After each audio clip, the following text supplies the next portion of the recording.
Welcome to Huddle Up with Patias Bueno. Today's special guest, all the way from Calgary, Alberta, is the play-by-play voice of the Calgary Stampeders, Mark Stephen. Mark, I'm very glad to talk with you today. Our favorite sport in the world has finally kicked off, and is football back in Canada or what? Yep, very exciting. Great start. A tough act to follow for the rest of the teams after opening night in Calgary. Just to recap what happened last night, an exciting back and forth affair. There was questions around both quarterbacks for the Alouettes and for the Stampeders based on last season's performance. However, the Stamps did get the win. Bo had to leave because of an injury. Adams was up and down. What did you see from the Stampeders in that game, and how do you assess their performance overall based on the expectations going in? Well, I thought they were good, not great. They were a little erratic, I would say, at times. They were very good in stretches. The last 4 or so minutes of the first half, they really just kind of collectively went to sleep and didn't do a lot of good things. But they bounced back and they hung right there and slowed down the Alouettes in the second half. The Alouettes didn't do a lot. So the defense really stepped it up. So I would say that every area of the team took a turn being very good and struggled a little bit at times, but it was enough to win. So could they play better? Yes, but in the end, they did what they were there to do, and that's to win the game. Jake Mayer came in after Bo Levi Mitchell left with a rolled ankle, and he played pretty well, getting them in field goal range to set up Paredes with what was basically an automatic field goal for him, as he's been so consistent for the Stamps special teams. What do you make of the situation at quarterback going into next week's game against Hamilton? Well, I would say Bo Levi Mitchell is probably questionable to play because of that ankle injury. He had a walking boot on at practice today. They didn't do much at practice. There's no bone issues. They've had an x-ray. He's going to get an MRI. The Alouette just kind of landed awkwardly on his foot when he had it planted, and just one of those things. So we'll get more detail when they come back to the field on Monday, but I would put him in the questionable category for one game anyway. I don't know how serious it is longer term. Probably not very, but nonetheless, I would say he's questionable for the Hamilton game. One of the other elements of the game yesterday was on the other side of the football related to injury, and that was Jeshurun Antwi stepping up for William Stanback, who was the leading rusher in the CFL in 2021. And Jeshurun Antwi is a local product to Calgary. He played for the Dinos. He grew up in the city, and you're quite familiar with his work. And what did you make of his performance yesterday in McMahon? Well, I thought it was outstanding for a guy, like you say, who was thrown in a very, very unusual situation. He had to come just off the bench and make the best of it. And I thought he did. That one run was just amazing. 70 yards. Yes, he is a local guy. He stays here in the offseason. In fact, he helps coach his alma mater in basketball at high school. So he's around town. You see him, and, he's certainly a very, very good back, I got to say. But clearly the best in the league is Stanback. Let's hope his injury isn't too serious. And the Philpott twins, one of them making their debut yesterday for the Alouettes as a returner. Now, it's been a little bit of time since we've seen a true returner as a Canadian in the CFL, but nonetheless, he was able to dip his toes in the water a little bit, so to say.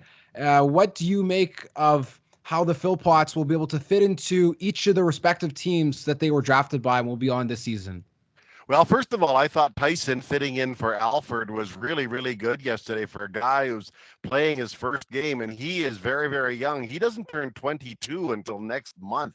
So just think about that. He's jumping into that situation. I thought he played well and played very confidently for a guy who's had no pro experience whatsoever.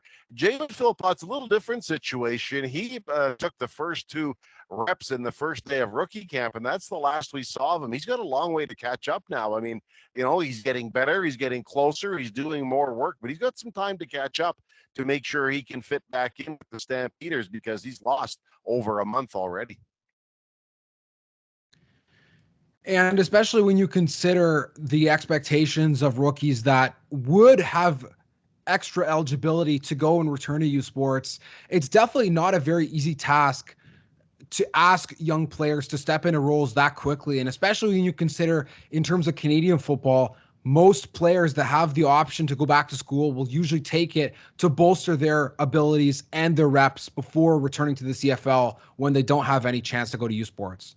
Yeah, no, that's a very good point. These guys, though, were very highly thought of and very sought after by teams. That's why they went fifth and ninth overall. So, do I see, Jalen returning to the University of Calgary? I would say probably not. But you know what? If he's just not going to get any work with the Stampeders, and maybe we're getting a little ahead of ourselves, I guess it's always an option. But they've proven an awful lot at the U Sports level that maybe their time has come to move on. But I guess it always is possible, but it depends on his health and his recovery. Right now, he's just looking to get back on the field, getting closer, doing more, but he's not ready for full practice just yet.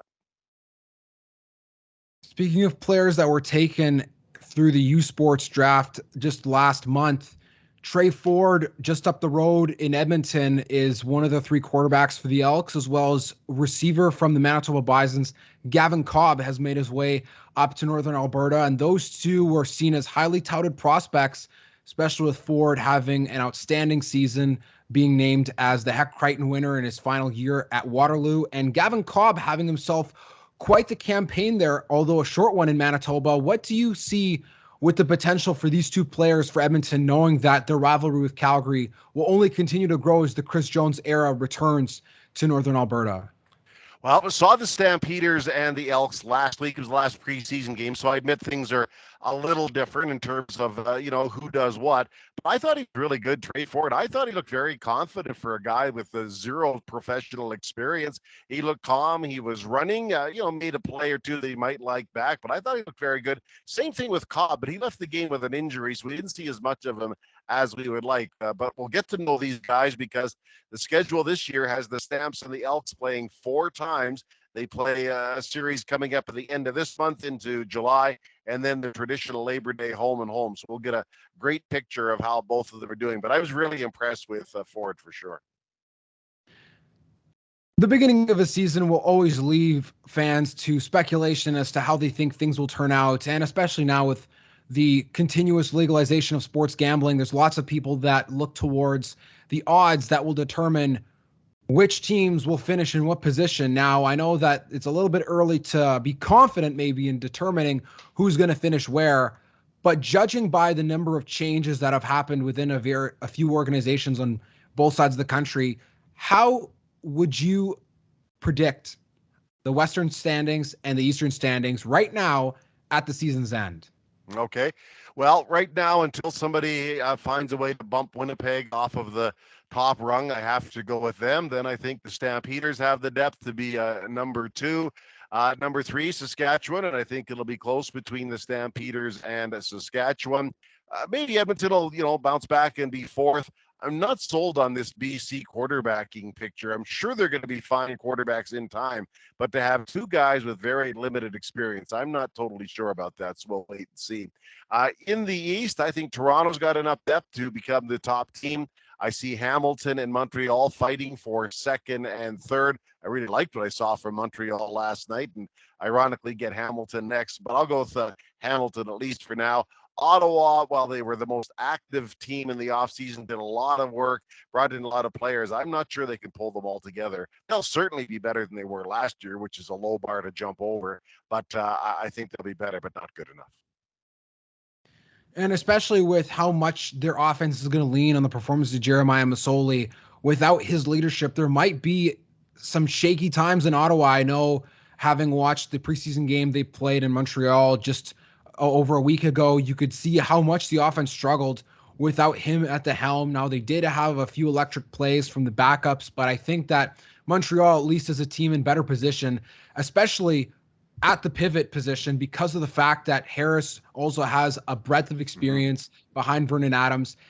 And this is kind of a make or break year for Vernon Adams, I think, unfortunately for him, because of the fact that he has bounced around a bit and he needs to show that he is a very talented quarterback and that he can lead Montreal to an Eastern final, to a Grey Cup appearance. Because without that, I'm not sure how much confidence Danny Machocha may have in him going forward if Montreal can't put it all together in the East this year.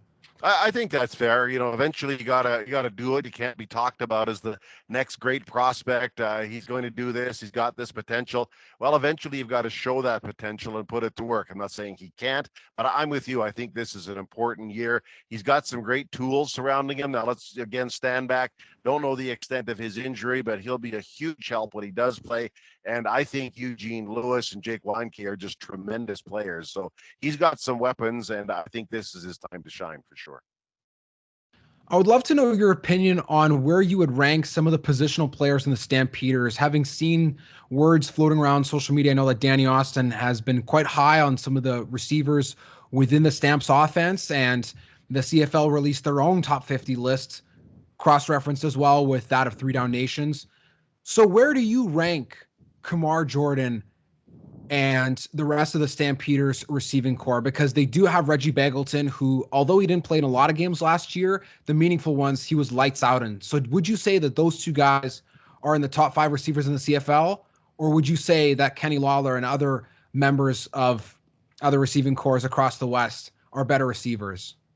Well, there are a lot of good receivers, and you named a bunch of them right there. You mentioned the TSN poll. I had Lawler number 2 in the league. So that's just me. So I value him. I really, even before the game, like Jake Weinke from Montreal. And I also think that Brian Burnham from BC is tremendous. Eugene Lewis is good. But Reggie Begelton, yes, he came for a few games at the end of 21. But I harken back to his 19 season when he had 100 catches.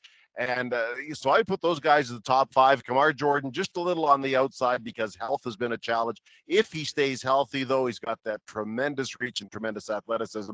I think those are the best in the league. So I would say the Stampeders receiving core, anchored by Reggie Begelton and Kamar Jordan, is right up there with the top ones in the league for sure. Now, who would you predict to be the leading receiver in the CFL this year in terms of yardage? I know that there's been some predictions floating around on different betting websites, but there's been a few names that have been murmured, especially, Eugene Lewis yesterday was looking great. He had a hurdle and a great sideline catch there for a chunk of 25. Who do you say right now at season's end will be the leading receiver in terms of yardage for the CFL? Well, it's really hard to look past Lewis, wouldn't it? I think he's tremendous.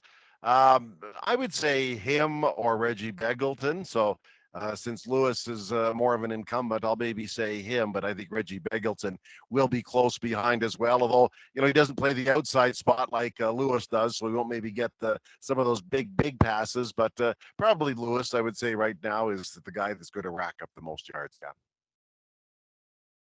I'd like to touch on a little bit on some of the early parts of your career. I know that you and Greg Peterson have been, as a pair, the longest tenured duo on CFL broadcasts in terms of working within teams. Now, Bob Irving had just retired last year. He put in 49 years of service with the Winnipeg Blue Bombers. So I want to ask some questions around some of the history that you've been able to witness, because I Sure. know that the Stampeders have definitely been more successful during your tenure than probably any other Yeah. time in history. But I am pretty I know lucky that I've seen a lot of good stuff for sure. Yeah. Fire away. Sure. I would like to know, in your opinion, what would you say is the most iconic Grey Cup win in Stampeders history? Well, there's 8. I wasn't around for one of them, so 1948. Most iconic. Well, I'm gonna have to say, trying to think here, what would be. It's like trying to pick your kids here. I mean, the most memorable would be 1998 with Mark McLaughlin kicking the game-winning field goal, ironically in his hometown of Winnipeg. 2018 was extremely significant because the Stampeders had lost the 2 prior Grey Cups in brutal fashion in both ways, so they probably needed that as much as any. So, I guess from an entertainment point of view, you guys have to say 1998. Just from a historical point of view, though, I know it predates all of us, but going back to 1948, that team was undefeated. So that's never been done. It probably never will be done because the format has changed. So I guess those would be the 3 maybe that stand out. But it's pretty hard to say that one is quote better than the other because you're there for. That's what you show up in camp for. That's what every team has been on the field the last month, grinding it out, trying to get a Grey Cup and a chance to be in the Grey Cup. I mean, 2001 was completely unexpected. They knocked off Winnipeg, and then 2008 played Montreal in Montreal. Nobody paid a minute's attention to the Stampeders, and guess who won the Grey Cup? So they all have their pluses and minuses. There's been so many memories for sure to win those Grey Cups. I was gonna say, I know I was only born in '96, so I wasn't able to witness as many of the Stamps wins prior to the early 2000s. But 2001, would you say that that's the biggest upset in Grey Cup history? I don't know how many more there are. Maybe at least in the modern era, Yeah, like post 1958. I think that's fair to say. Yeah, there was a huge gap in the standings between the two teams. The Blue Bombers were way ahead. I think they had 14 wins. The Stampeders became just the second team to win a Grey Cup with a sub 500 record. So I would say it was. The one thing about that year is the Stampeders beat Winnipeg on the final week of the season to get into the playoffs. And that kind of kickstarted them on a couple of fronts. The players tell me that not only they get in the playoffs, that you have to win the Grey Cup, you have to get in the playoffs first. But the fact they beat Winnipeg in Winnipeg, maybe Winnipeg didn't have all of their guns going that day. They had nothing to play for, but just the psychological value of beating Winnipeg. So that was very exciting. They carried it on through the playoffs. But based on the regular season standings, yeah, I would have to say that was the biggest shocker in Grey Cup history. And the Stampeders, I think they've had probably more Grey Cup wins in since 2000 probably than most teams within a span of 20 years. I know that the Bombers, whenever they win, it's been in bunches. The Lions also win, but more infrequently. Toronto win in bunches as well, but they also still hold the longest Grey Cup drought in at least championship drought, not Yep. drought of not winning because Saskatchewan holds that. Yep. But they have the longest championship drought in CFL history. So the Stamps, I know some people, when they ask me about the CFL here in Toronto that aren't as familiar with the game, they ask me, well, who's the most successful franchise? And I say, oh, Calgary's kind of like the Patriots in the way that maybe they don't win every year, but they've put up more above 500 teams, I think, in the last 20 years than any other club has for sure. Well, you nailed it. Yeah, that's just it. And last year, the Stampeders finished third, played a playoff game in Regina. That was the first time since 2011 they'd gone on the road for a playoff game. So just think about that. For a semifinal round playoff game anyway. They rarely, they usually have a home playoff date. They're always in the playoffs. So yeah, their record of success is pretty unmatched. They last, missed the playoffs in 2005. So that's a long time. They're consistently at or near the top and playing 500 football or better. They were last under 500 in 2007. So it's been a pretty remarkable and consistent success. And I think that's maybe, it's not so much they've had great teams, although that's nice too. It's like you say, they've been consistently there with different people, different quarterbacks and different personnel, but the result is they're always highly competitive. Now, obviously, this is more of a grand question that I don't know if it can really be answered in terms of specific eras because they always make the debates different. But how would you rank some of the coaches the Stampeders have had in terms of best coaches, at least I would argue in the modern era of the CFL, like 1958 and onwards, because they've had John Hufnagel and they've had Wally Buono and Dave Dickinson have all been three tremendous head coaches. Where would you rank those guys in terms of the best coaches in CFL history, or at least within the history of any club? Well, I think you have to put Wally Buono at the top. I mean, given what he did, he's the franchise leader in wins for the Stampeders and the BC Lions. Just think about that. To be continuously employed as a head coach and around long enough and be successful enough to be the leader in two different categories like that. I think it's just remarkable. So he's number one, I'd have to say. Then after that, you can kind of go through Hugh Campbell. He was very good really good for Edmonton. So he'd be right there as well. And then John Hufnagel, Don Matthews, and some of those people would be right there as well. And Dave Dickinson, he's 6 years now into his career, but I think you'd be able to put his name in that conversation of the elites in fairly short order. So those are the guys. And you go back, Frank Clare and people like that. But as you say, in the more courage era, Wally Buono's number one. Hugh Campbell would be right there as well. And then John Hufnagel and Don Matthews are probably the next up in the hierarchy. I know that when you talk about some of the coaches that were a part of the older era, Bud Grant is a name that Yeah. has a lot of high praise in Winnipeg. And I know it is tough, especially people talk about in terms of football or basketball. Oh, this player is better than that player. Well, they played during my day and now they play, who plays in the present. But I'd love to know what your thoughts are on where Bud Grant fits in terms of best coaches, players, or just figures in Canadian football. Yeah, I guess I didn't know how far back you wanted to go, so it wasn't. I know he's got a statue outside the stadium in Winnipeg, so he's highly thought of. I didn't know exactly how far back you wanted to go, but you'd have to put him right there. I mean, the Winnipeg dynasties of the late '50s and early '60s when they were constantly in the Grey Cup. So if you want to include him, I guess I'd put him sort of right there with John Huffnagel and people like Hugh Campbell because they were right there. That was a very powerful group as well during that era. You're right. Winnipeg is a funny team when they're successful, they are successful for a sustained period of time, a few years, and then they have a drought. But that's where I would go. I would put Bud Grant there since you want to go back. I mean, if you really want to go back, Lou Heyman with the old Argos and Eagle Keys and people like that. So fascinating to dig deep into the history of the CFL. I know I've asked another former podcast guest of mine, when you look at a team like Saskatchewan, Rob Vanstone was telling me in depth about, splitting hairs between four Grey Cups Saskatchewan have won. How can you say one is more important than the other? They all hold so much significance. But Calgary is definitely in that same conversation when you consider that they were not really a successful team for 20 Oh, plus years until Wally Buono showed up. They struggled, and I don't know if they also had financial troubles too, but I remember a former coach of mine when I was at University of Calgary, JT Hay, talked about Wally Buono's importance in terms of turning the franchise of the Stampeders around. well, you're right about the Stampeders. Yes, I think it's easy to get caught up that they've been so stable and so successful of late. But let's add up the history of the team. They won that Grey Cup I mentioned in 1948. They didn't win another one until 1971. So do the math there. Then after 1971, they didn't win another one until 1992. So you would have gone 44 years if you were a follower of the Calgary Stampeders and seen one Grey Cup. Think about so that's yeah, you're right. That's defines the term drought. I haven't done the math, but I would say that 44 years, one Grey Cup has got to be some kind of a record. Maybe only Saskatchewan could equal it. Since then, though, it's obviously been completely different. But that was a long time, and yes, they did have financial troubles.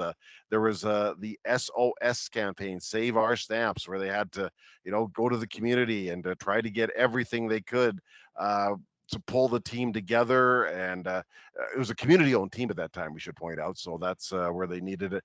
There is a really famous picture that's still around. Richie Hall, who is now the much revered defensive coordinator of Winnipeg, but when he played here, uh, they were asking the team for some breaks and concessions from City Hall in Calgary. The council didn't give it. There's a picture of him on the front page with tears streaking down his face that he was so upset that the Stampeders might go under. And yes, that was a possibility. The team might go under at that time, but it didn't. And here we are. But yes, it stands in such stark contrast to how successful the team is now compared to what it was for much of its history, to be brutally honest about it.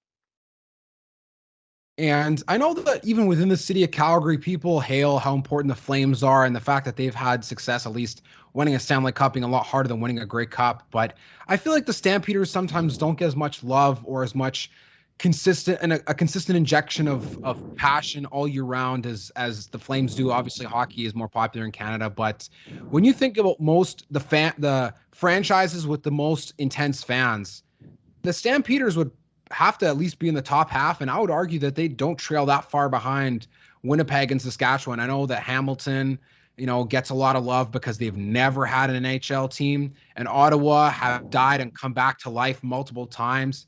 But where do you assess Calgary in terms of maybe there's a bit of a bias being from Calgary, but how do you assess Calgary's popularity in terms of fan bases across the CFL? Well, I guess I would say this. I would say the Stampeders in Calgary have probably 22,000 bedrock fans that I would put up with the other teams you mentioned, the Winnipeg and Saskatchewan. Difference is they probably have a more sort of what I call bedrock fans, and that's the difference. But I would say that Stampeder passion amongst that group is no different really than anyone else's.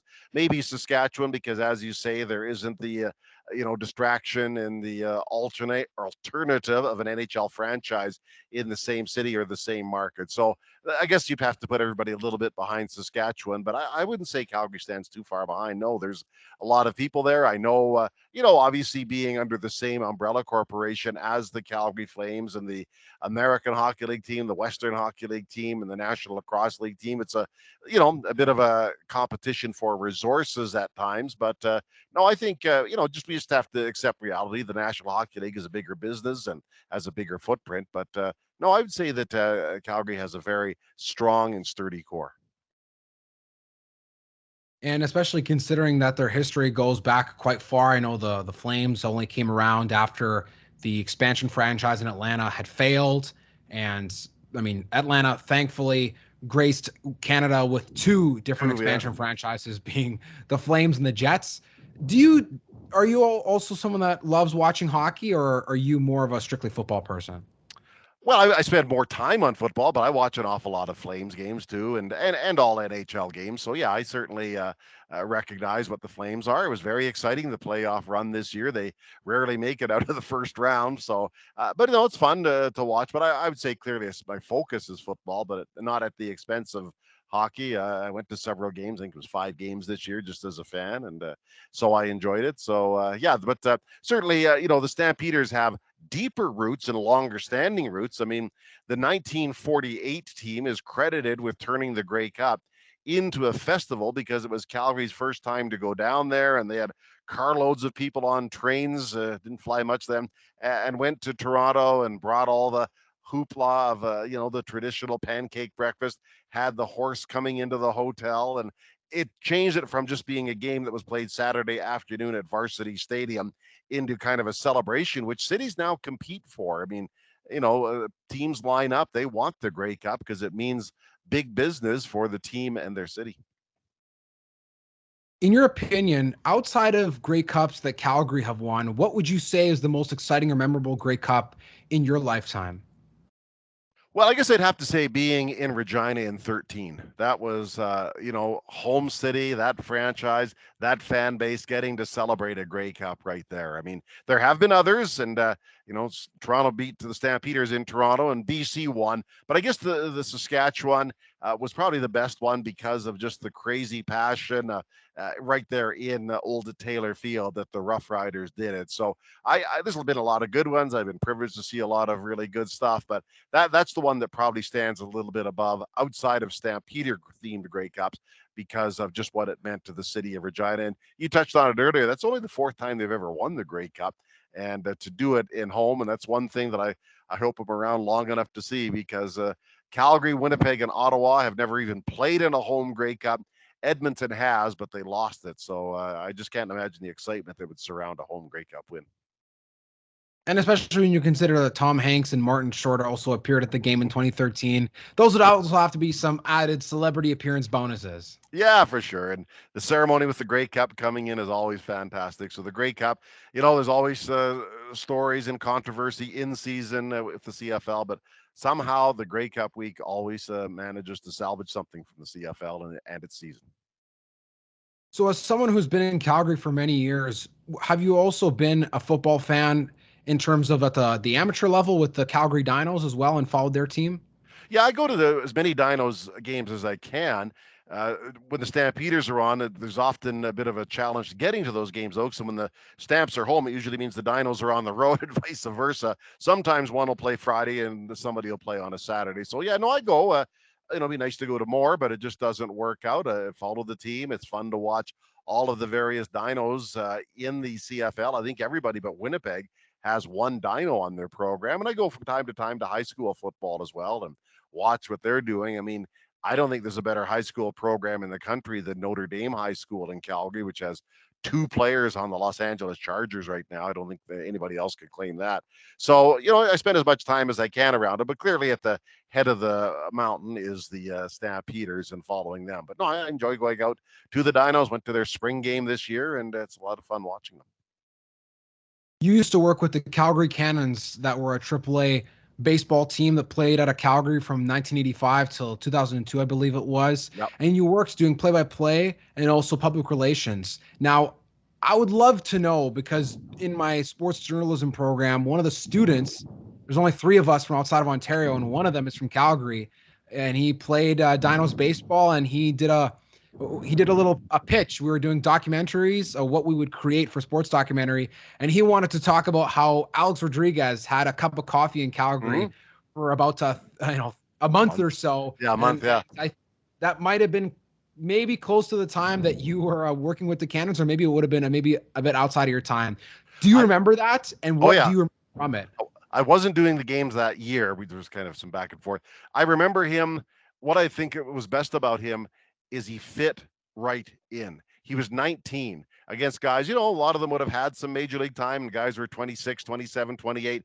He hardly looked out of place because while he's with the Cannons in 94, the prior year he's playing at Westminster Christian High School in Miami. And to go to AAA like that and just fit right in, you could tell there was something very special there. And he obviously went on to have a great career. But yeah, it was fun watching him. And Edgar Martinez, who's now in the Hall of Fame, and perhaps the most celebrated player that played here in baseball was Danny Tartabull, who had a good major league career, but was really a star here with his flamboyance. So it was an awful lot of fun, but sadly, stadium issues, and that seems to be a Calgary staple, the stadium issues and the weather just combined to it just didn't work out. Do you think that if there was maybe a better opportunity for them to have a stadium, that the Cannons could have lasted longer? Because I know that they played in the same league at one point in time as there was a team in Edmonton and also the Yep. Winnipeg Gold Eyes. And I know the Gold Eyes have probably been one of the most successful small baseball teams in all of Canada when you think about who plays across the country. But was there an opportunity, if the stadium issue was fixed, do you think the Cannons could still be around today? That's a good question. It certainly would have helped. That's for sure. I can tell you that because the current stadium, it's an eyesore now because they haven't changed it since the Cannons left. Um, but the problem is with the weather, and what was starting to happen is, before say the long mega weekend, there'd be a lot of days when it was just good enough to play, but not much more. It would be like, first pitch would be 9 or 10 degrees, a couple of clouds off there, a little bit of wind, so not awful, but I think a lot of people just said, you know what? Why am I going to sit here on the second Tuesday? I like the Cannon. Second Tuesday in April. Let me come back in a few weeks when the weather's a little better and the team starting to take shape in that. So the attendance basically really collapsed in the first third of the season. I think that was one of the big things, and it's tough to make a go of it when a third of your season is underperforming like that. So that was it. And the weather's not going to change. I mean, if anybody wants to build a dome, I think they would survive, but that's not going to happen. And just, internally in Calgary here, we have a horrendous problem building anything, facilities. The hockey rink, McMahon badly needs replacing. The baseball stadium is going to fall down if they don't knock it down pretty soon. So it's a bit of a challenge. But would they still be here? It's a good question. I wish we had the opportunity to see it in person to find out. I think it would have been a struggle, though, for those reasons. Also, there's a couple of things. The Canadian American dollar ratio was really bad at the end of the Cannons. It's not great now, but it was way worse then. And part of the other issue, the major leagues brought in minimum standards. They upped the standards, for different stadiums, and Calgary fell short and needed to put a lot of into the stadium. They did some, but they just were short of what the major league minimum is. I mean, now that you say that, it makes me wonder what has been the recipe for success in Winnipeg, because I know that I also interviewed someone who now works down in Jacksonville as a senior reporter, but he was working as a play-by-play man for the Sioux Falls Canaries back in that time. And he remembers the teams in Calgary, Edmonton, and Winnipeg are the only city that has hung around. I mean, definitely equal weather, if anything worse than Calgary and Yeah. Edmonton. But I don't know. Maybe there's something about the buzz in Winnipeg that has made it work, Mhm. but I guess their park has been okay. But yeah, definitely stadium issues, I think, is really, really difficult to change, especially when you consider McMahon is the second oldest stadium in the CFL, the Yep. oldest one that is actually owned by the franchise that plays in it. Obviously, because Montreal playing Yep. at Percival Molson there. But what do you think will come of the issue with the stadium this like both in Calgary because they are looking to upgrade the Saddle Dome. McMahon has been there since I think 54, 56, really not changed a whole lot since No, then. What will happen? Like what if they don't renovate it? Like what will be the fate of those buildings? oh, great question. The arena is certainly a very red hot political topic. I can tell you that. I don't want to get too deeply into the politics, but there's a lot of people who just don't want to have the city having anything to do with the hockey team and building what they call an event center. So they're having some meetings on that. McMahon Stadium is kind of an odd stadium. The Stampeders are there, but it's really on university land. The University of Calgary owns it, by extension, the province of Alberta. The city of Calgary has some representation on the board, and there's two at-large members. So what I'm trying to say is a lot of people have a stake in it, but nobody is really the lead horse in the whole thing. The university, they've basically said that they're going to do essential maintenance only. Personally, I think they could sell off a bunch of the land, make a bunch of money, put it into either university programs or, enhancing the stadium, and it wouldn't cost the university a nickel. So that's just the way I see it. But it is something that there's just no real momentum for it. There's nobody that gets up there and pounds the table and says it's time to start building one, a new stadium. I think if you could drag Hamilton Stadium to Calgary, that'd be great. I think it's a good stadium, Hamilton, perfect size, perfect situation, but there just is no momentum, no real stand-up spokesperson to get a new football stadium done. Hockey is in the political arena right now. Where it goes, I don't have a clue because it is quite contentious. If you had the opportunity, then let's say you could wave a magic wand and poof, Mark Steven is the man that can change the fate of facilities for sports teams in Calgary. Where would you construct, or how would you go about constructing a new stadium for the Stampeders? Well, I'd put it essentially where it is now. That used to be way out in the middle of nowhere when Calgary was much smaller, but now it's considered almost inner city. It's right on the city's train line. It's near a couple of major roads. Parking is good, could be better, but it's pretty good. So I would find a way on that acreage that it's on to build it there because I think that's the best spot for it. And people are just comfortable and familiar with it. I guess there are other locations they could look at, but I'd think that that's a really good location with a lot of the needed infrastructure around it. How they'd fit it into that, complex, I don't know, but that'd be a nice problem to have to figure out. But I'd keep it where it is right now. I'd make it maybe 28,000 seats with some capacity, a berm or something to put 32, 33,000 in for a big game. Sometimes when Saskatchewan comes in, sometimes when Edmonton comes in. That's what I would do if I had the resources and the political authority to do so. And I know that there's a few teams, and I mean, speaking of stadiums and university and sharing facilities and the hash marks changing and all those sorts of interesting issues, there are two sides of the coin when you think about the Bisons, the Dinos, as well as the Rams, all share stadiums with a CFL team. Do you Mm-hmm. think that helps the programs, or do you think it hurts them because of the absence of fans or what appears to be a lack of fans? I think you nailed it. Is Even when the Dinos, they don't draw as well as I personally think they should, considering the success of the program. But even on days when they get 5,000 there, that's okay. That's a pretty good crowd. It just gets swallowed up in McMahon Stadium. It's so vast. So I'm with you. If there was a way to construct a smaller stadium on campus and then have McMahon Stadium for bigger events, a revised and slightly downscaled McMahon Stadium, that would be ideal. But I'm with you. I think the fact the Stampeders, they have the big facility. I can't speak to Regina, but I think they face the same issues, or Winnipeg. I think it's a really difficult situation for the university team unless they fill the place with 20,000 people to, get their crowds noticed because the big stadium just swallows them up. Now, I've talked about this with some people who are also pundits across the CFL, Dave Naylor and a few others. What are your thoughts on the Vanier Cup coming out west more often? Because I know people always say, well, in Laval, they draw a crowd, and usually Laval is in the Vanier Cup or the Carabas, or they're close by. But there's never been a Vanier Cup in Winnipeg.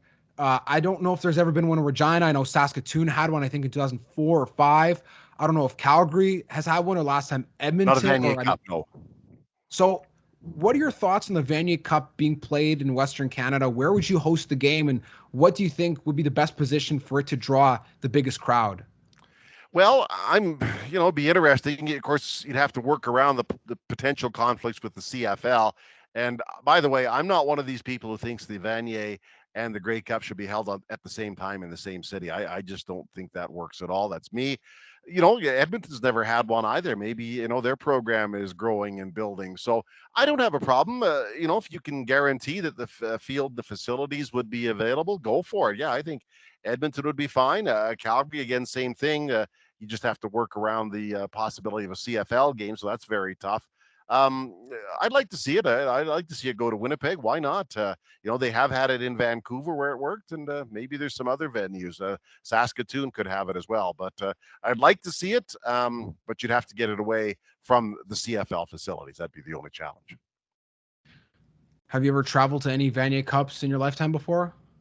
Been to a couple. The one in Toronto in 07 that Manitoba won, and 11 when the uh, game was played in Vancouver at the same time as the Grey Cup.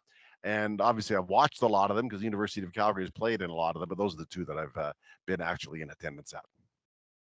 Would you argue then that the one in 2011 is the greatest university football game that has ever been played, as per Rod Black? I can see that. Yeah, it was a really good game. I got to say, no doubt about that. So, Rod wants to say it's the best. I'll agree with him. It certainly was a compelling, amazing game for sure. Well, Mark, we are getting towards the end of our time on today's episode, so I wanted to ask you a few quick wrap-up questions to have a little bit more fun before we go. Let's go. Fire away. What is the most iconic game that you remember from calling the Stampeders outside of the Grey Cup? Most memorable, iconic game that you remember calling? Um, Probably the 14 West final in Calgary. That was a really good game, really well played. They just took off and ended up winning the Grey Cup the next week. But that was probably the best playoff game. There's been some good regular season games. That was probably the best playoff game for sure. In your opinion, who are the top three quarterbacks in the CFL in the last century since 2000? Since 2000, you would have to say Anthony Calvillo won. Bo Levi Mitchell is up there.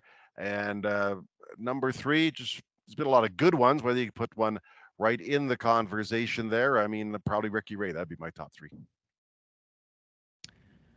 Who do you think is the most underrated Stampeder that you remember from the time that you started calling games to the present day? Guy that maybe didn't get the attention he deserved. Probably Kenyon Rambo, a receiver. He had 100 catches one year, very fast, very elusive. He was at the same time playing with Nick Lewis and Jermaine Copeland, and probably got a little overshadowed there. So I'd probably lean. My first thought is to Kenyon Rambo, who played well, but maybe is never regarded as one of the truly elite receivers. What would you say from all the games that you've called would be the one that was the most difficult to watch in terms of results for the Stampeders? Whether it be something that had happened poorly to one of their players or just unlucky game or something like that. Well, I tell you, the hardest Grey Cup to watch, although I didn't do it, was 2017 in Ottawa when they lost to Toronto. I still don't know how they did, but they did. The most difficult regular season game. Yeah, boy, it's trying to think. There's a lot of them. One that they lost in 2002, 51-48 to Winnipeg. It just seemed that it just kept slipping through their hands, the game. And how do you score 48 and lose? And they did. So it was that was a real frustrating game to watch. I mean, there's been other frustrating games too, but that's the one that was just a little hard to wrap your head around. You scored 99 points between the teams, and somebody lost by 3. What is the craziest play that you remember seeing as the voice of the Stampeders? Craziest play. Well, it would have to be Nick Lewis, and I think it was 2010. He went down the sidelines and ran over some poor guy from Montreal, hurdled over another one, Mark Estelle, I think his name is, and went to the end zone. And I think TSN replayed that endlessly for days on end. It was pretty spectacular. So Nick was quite a gifted player in terms of making crazy plays. There was another one a couple of years ago, Jawan Brescison, a receiver, went way up. I have no idea how he went up and pulled the ball down with one hand. It was in the season opener against Montreal as well, coincidentally. So those would be two of the best plays, kind of memorable plays there. And my final question for you is, who was your favorite football player to watch when you grew up as a kid? Growing up, I guess probably Wayne Harris, just because he was such a talented linebacker, a little undersized but ferocious, great tackler, and he was a guy that was easy to like. He's such a humble guy, but he was probably the guy that enjoyed watching as much as anybody. There were a lot of others growing up, but he probably was the most dynamic, at least for that era. Got the most attention, is one of the best ever.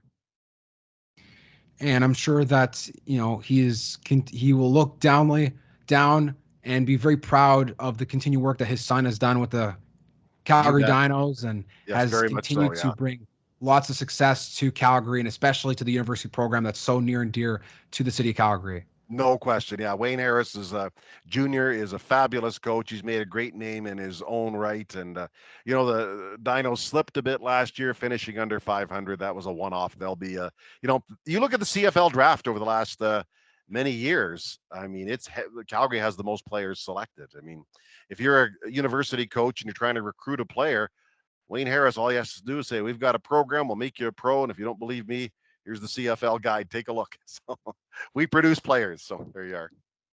And he can show them to the wall just outside of the locker Yep. room that it still has yet to be updated in the last few years, I think, since 2014 or 15. But there's definitely an insane slew of players that have represented the Dinos at the professional level. No question. Yeah, as I say, it's a great honor to watch them play in their various centers for sure.